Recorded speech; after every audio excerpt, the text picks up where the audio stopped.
Grimgoth Animation presents Leo the Inventor and the Story of His Time Machine, a mythic tale of gears, dreams, and the rhythm of time itself. Welcome to a story about curiosity, imagination, and the courage to build what others only dream of.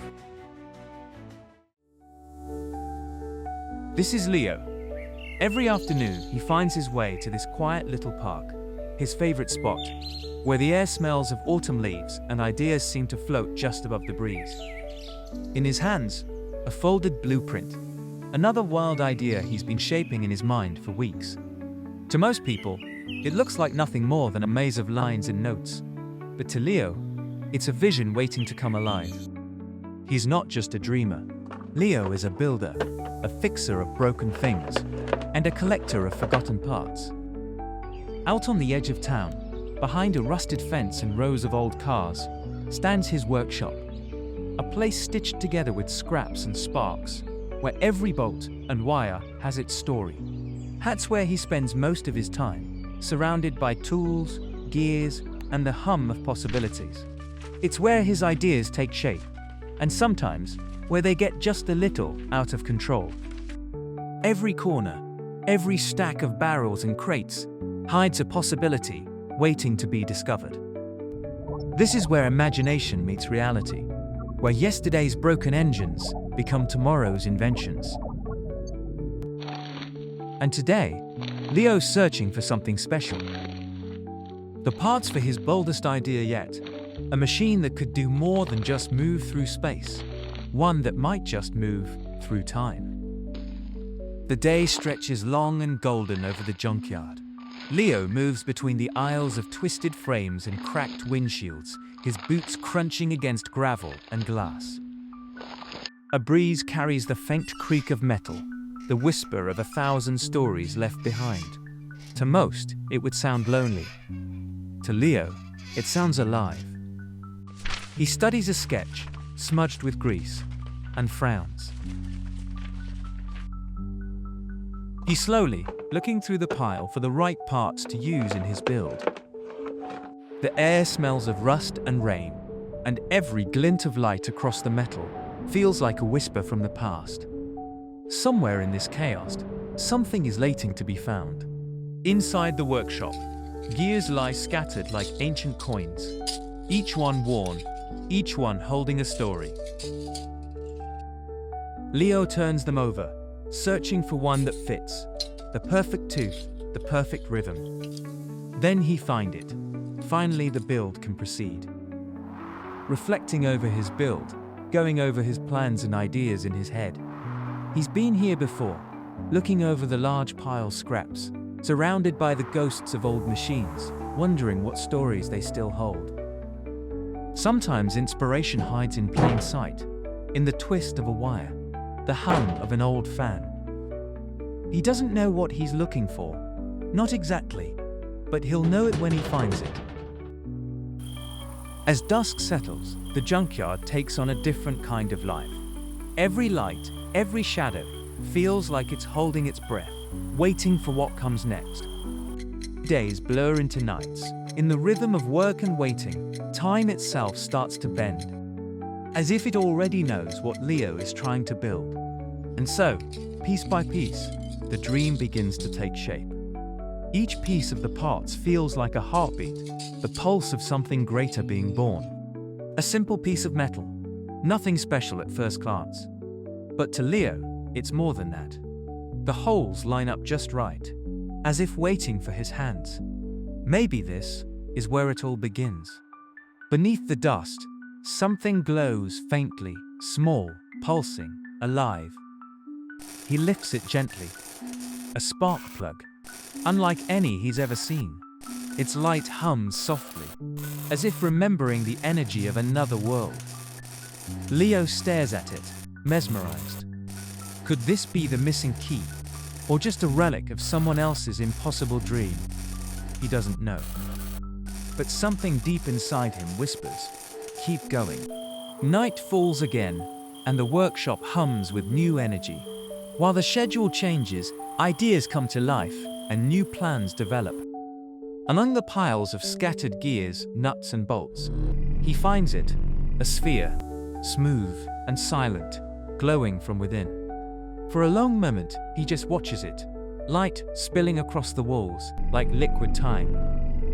He doesn't know it yet, but this is the heart of his machine, the chrono core. Sometimes, the universe whispers its secrets only once. And when Leo sees it, everything finally makes sense. Back in the workshop, sparks fly like fireflies in the dark. As Leo welds, each motion is precise, each breath filled with quiet determination. Blueprints cover the walls, layered and chaotic, a map of his mind laid bare. He's no longer just following a plan, he's following instinct. The strange glowing core radiating warmth, its pulse steady, almost alive. Days blur into nights. Outside, the junkyard falls silent, but inside, Leo's world hums and trembles with creation. The frame of the machine begins to take shape. He glances at the clock, time slipping faster than he can measure. Now, the real work begins. Metal meets motion, and every spark is a thought brought to life. The machine hums like it understands, shaping pieces of a dream that no one else can see. In the rhythm of grinding steel, Leo feels it, the moment when an idea becomes real. Now he just needs to figure out how to make it all work, how to bring the core and the machine together. For the first time, he wonders what will happen if it works. The glow dances across his hands, warm, alive, almost breathing. It's no longer just an idea, it's real. In the quiet hum of the workshop, time itself seems to listen. Leo feels it, the pulse of possibility. The small sphere becomes his compass, guiding him towards something far bigger.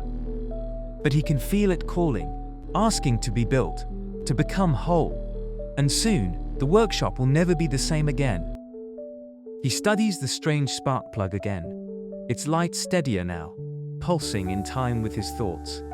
Maybe it wasn't just a part. Maybe it was a message. Days turn into nights, and the ticking clock becomes his only witness as he builds the machine that might hold time itself. And then, one quiet evening, it's done. Every bolt, every spark, exactly where it should be. For the first time, there's nothing left to fix, only to begin.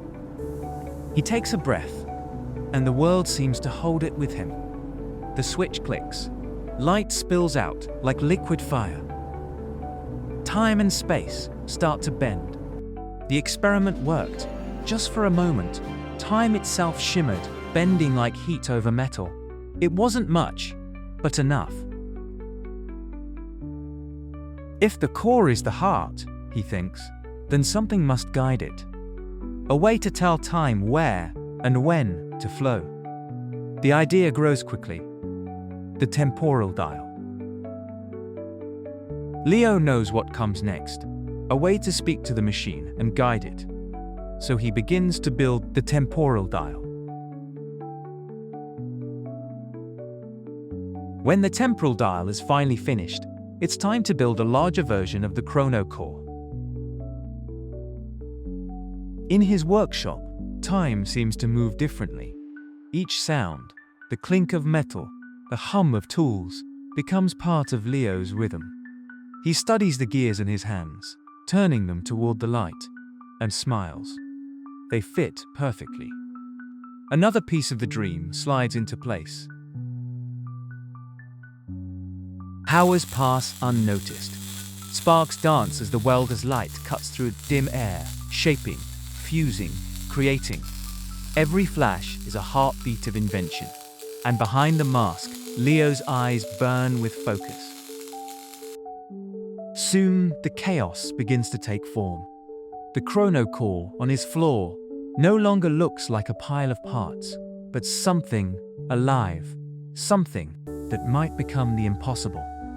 He tightens the last bolt, wipes the sweat from his brow, and takes a slow breath. The chrono core, his greatest creation, is beginning to breathe. And Leo, he can feel that time itself is listening. For the first time in weeks, the workshop is quiet. Leo stands in the half-light, watching the core pulse, steady, alive. He built it, but it feels like it's the one that's been waiting for him. He studies the old sketches pinned to the wall, scribbles, equations, dreams once too wild to chase. Now, they don't look impossible anymore, just unfinished. Deep inside, Leo knows this isn't the end of his invention. It's only the beginning. In the quiet heart of his workshop, Leo works without haste. Every screw, every spark, a step towards something greater. Every beam, every wire, finds its place as if time already knows where it belongs. The pieces come together, metal meeting motion, thought meeting reality. The workshop glows with sparks and purpose. And then, silence. The time machine stands complete, breathing, waiting. Its surface hums with a quiet power, as if time itself stirs within. Leo takes one last look at the machine as he wonders, not if it will work, but what waits on the other side. The workshop falls silent. Leo takes his seat, the weight of every moment leading to this one pressing gently on his shoulders. He whispers to himself, "Let's see if dreams can keep up with time." The switch clicks, and the world answers. The air bends, trembles. The workshop fades, replaced by motion, by rhythm, by pure, living time. And then, he's gone. Only the echo of his dream remains humming through the empty workshop. Somewhere, beyond the ticking of clock, a new story begins to unfold. Time will remember his name.